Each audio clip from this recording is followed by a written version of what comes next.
वैसे ये बात कितनी अजीब है ना कि जिनकी खुद की टीम 10 में से 4 कैच पकड़ने के बाद शुक्र अदा करती है, वो इंडियन टीम को कैच ड्रॉप होने पर जज कर रहे हैं। इतना ही नहीं, अब कुछ पाकिस्तानी तो बांग्लादेश और जिम्बाब्वे से इंडिया के हार जाने की दुआ कर रहे हैं, मगर वो ये नहीं सोच रहे हैं कि परसों साउथ अफ्रीका के सामने उनकी अपनी टीम का क्या हाल होने वाला है।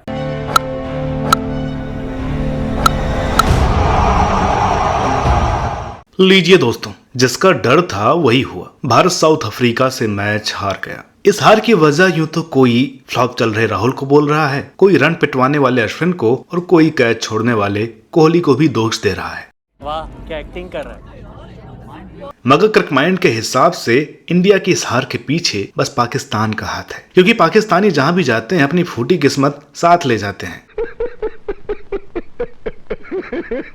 जैसे कल के ट्रिपल हेडर के पहले मैच में पाकिस्तान चाह रहा था बांग्लादेश जीते, तो आखिरी बॉल पर नो बॉल का तमाशा हुआ और बांग्लादेश बाल बाल बचा। इसके बाद शाम में हमारे पड़ोसी चाह रहे थे कि इंडिया जीते, तो उनकी पनौती ने ऐसा भी नहीं होने दिया। दूसरी तरफ हमारी इंडियन टीम भी पाकिस्तान की बात को गलत ही समझ गई। पाकिस्तानी चाहते थे कि इंडिया उनके लिए खेले, ना कि उनकी तरह खेले, क्योंकि हमने कल पाकिस्तान की तरह बॉलिंग बहुत तगड़ी की, मगर बैटिंग और फील्डिंग में लुटिया डुबाने के बाद पाकिस्तान की तरह क्रूशियल मोमेंट्स पर मैच भी गवा दिया। वैसे पाकिस्तानियों के लिए कल एक अच्छी खबर जो आई कि उन्होंने नीदरलैंड्स को हराकर इस T20 वर्ल्ड कप में 2 पॉइंट बना लिए हैं। हालांकि पाकिस्तान अब भी ग्रुप में 5वें नंबर पर ही है, मगर कल ट्रिपल हेडर की वजह से इंडिया के ग्रुप में हलचल काफी हुई। तो चलिए जरा करीब से कल हुई ट्रिपल हेडर की बात को जानते हैं हमारे क्रिक माइंड के क्रिस्पी अंदाज में, हाइलाइट्स फ्रॉम लास्ट नाइट के 11वें एपिसोड में। मगर आगे बढ़ने से पहले हमारे मजाक को सीरियसली लेने वाले दर्शकों को बता दें कि क्रिक माइंड बस दिल की धड़कनें बढ़ाने वाले खेल क्रिकेट की मजेदार चटपटी बातें आपके सामने रखता है, इसलिए आप हमारी बातों को एंजॉय कीजिए, क्योंकि हम कोई एक्सपर्ट नहीं,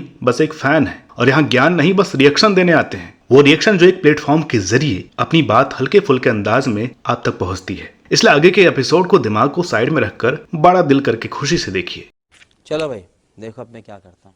तो दोस्तों, सीधे इंडिया के मैच पर आने से पहले ट्रिपल हेडर के बचे 2 मैचों की बात से एपिसोड की शुरुआत करते हैं, क्योंकि कल का संडे एक क्रिकेट फैन के लिए आइडियल दिन था। इसलिए बहुत सारे फैंस दिवाली की थकान होने के बावजूद जल्दी जल्दी नाश्ता करके अपने मोबाइल और टीवी के आगे बैठ गए थे, और उस कुर्बानी का सिला भी बहुत अच्छा मिला, क्योंकि बांग्लादेश और जिम्बाब्वे के बीच एक ऐसा थ्रिलर हुआ जिसने हम जैसे इंडियंस को भी थ्रिल्ड कर दिया। शांतों की शानदार पारी के बावजूद जिम्बाब्वे सिर्फ 151 रनों का टारगेट पीछा करने में इतने उतार चढ़ावों से गुजरेगा किसी ने सोचा नहीं था, खासकर जब सभी बड़े विकेट पावर प्ले में गिर गए और लगने लगा कि जिम्बाब्वे निपट जाएगा। तभी सीन विलियम्स ने इस वर्ल्ड कप के हारे हुए मैच में सबसे शानदार पारी खेली। वैसे विलियम्स को थोड़ा थोड़ा साथ बर्ल और चकब्बा का भी मिला, लेकिन ये शकीब की एक थ्रो के आगे फीके पड़ गए। शकीब ने 19वें ओवर में जिस तरह विलियम्स को रन आउट किया और जल्दी से परेशान हो जाने वाले नए क्रिकेटर्स के लिए मिसाल है। हालांकि इस मैच में प्लेयर्स की अच्छी परफॉर्मेंस से ज्यादा चर्चा मैच के आखिरी बॉल पर हुए तमाशे की रही, क्योंकि जब एक बॉल पर 5 रन चाहिए थे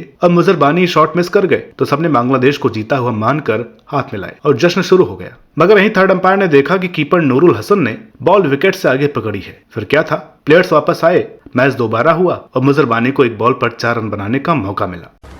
क्या बात कर रहे बाबा। लेकिन वो नहीं बना पाए और जिम्बाब्वे 5 मिनट के अंदर ही एक बार फिर मैच हार गया। इस थ्रिल मुकाबले के बाद पाकिस्तान और नीदरलैंड्स के बीच हुआ अगला मैच बड़ा ही अजीब और एक तरफा रहा, क्योंकि पाकिस्तानी बॉलर्स ने अपने बैटर्स का सारा गुस्सा बेचारे नीदरलैंड्स के प्लेयर्स पर निकाला। नसीम ने 10 प्लेयर्स को बॉल छूने नहीं दी, वसीम ने विकेट तोड़ दिए और रऊफ ने तो सीधे सिर पर निशाने साधे। इस तरह नीदरलैंड्स बचते बचाते 91 रन बनाकर डगआउट में पहुंचा। ये उन चुनिंदा मैचों में से एक था जब बैटर्स ग्राउंड पर कम पवेलियन में ज्यादा रहना चाहते हैं, क्योंकि पाकिस्तानी बैटर्स भी 91 रन तक पहुंचने में हाफ गए थे। वो तो शुक्र मनाइए कि यहाँ 130 का टारगेट नहीं था, वरना पड़ोसी इस बार नीदरलैंड से अपनी नाक कटवाते और फिर क्वालिफाई करने के लिए किसी करिश्मे की उम्मीद करते। वैसा ही करिश्मा जो वे इंडियन टीम से चाह रहे थे, मगर इंडिया की पूरी कोशिश के बाद भी ऐसा कुछ हो नहीं पाया, क्योंकि कल प्रोटियाज बॉलिंग आउटस्टैंडिंग थी, मिलर की फॉर्म भी जबरदस्त थी और एक टाइम तो हमें लगा कि इंडिया की मर्जी भी पड़ोसियों को तंग करने की ही थी, क्योंकि जब इंडिया हारा तो हमारे चीखने से ज्यादा दर्द भरी आवाज पड़ोसियों की आई।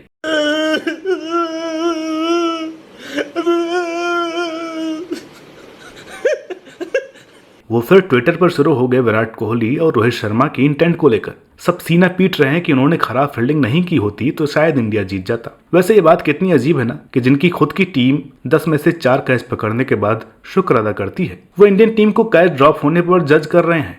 क्या बढ़िया था गुरु। इतना ही नहीं, अब कुछ पाकिस्तानी तो बांग्लादेश और जिम्बाब्वे से इंडिया के हार जाने की दुआ कर रहे हैं।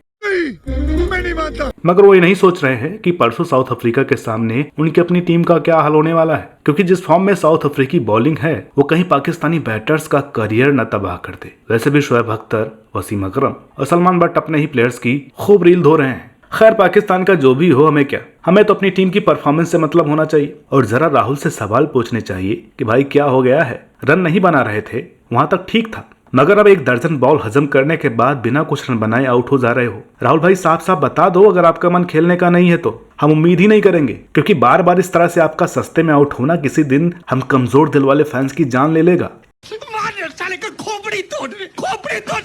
इसके अलावा दूसरा सवाल अश्विन भाई से कि अन्ना, आपका चेस प्लेयर वाला दिमाग इंडिया के लिए कहां चला जाता है? आईपीएल में तो आप आखिरी ओवर में 10 रन भी बचा लेते हैं, कल तो बस अंडर 10 ही रन देने थे, वो भी 18वें ओवर में। चलिए जो भी हो, हम अगले मैचों के लिए तैयार हैं। एक बार फिर इंडिया वापसी करेगी और सेमीफाइनल जीतकर शोएब अख्तर को बताएगी कि हम सच में 30 मार खान हैं। तो दोस्तों, इस दुआ के साथ ही इस एपिसोड को ही खत्म करते हैं और जल्द मिलते हैं आपसे अगले एपिसोड में एक और क्रिस्पी कंटेंट को लेकर। तब तक आप इस वीडियो को ज्यादा से ज्यादा शेयर करें और खुशियां बांटते रहें।